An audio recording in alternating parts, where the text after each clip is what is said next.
In front of me is Doogee S Punk, and today I would like to show you how you can select and delete multiple photos at once.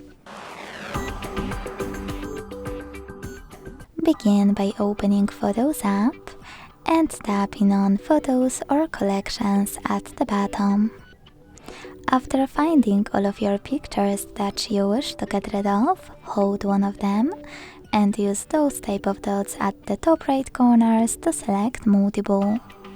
To keep some, click on the chosen ones, and to delete the rest, use this pin at the top of Collections or at the bottom of Photos. When you're ready, hit Got It and tap on Move to Trash. Thanks so much for watching. If you enjoyed this video, don't forget to leave a like, comment and subscribe. Bye!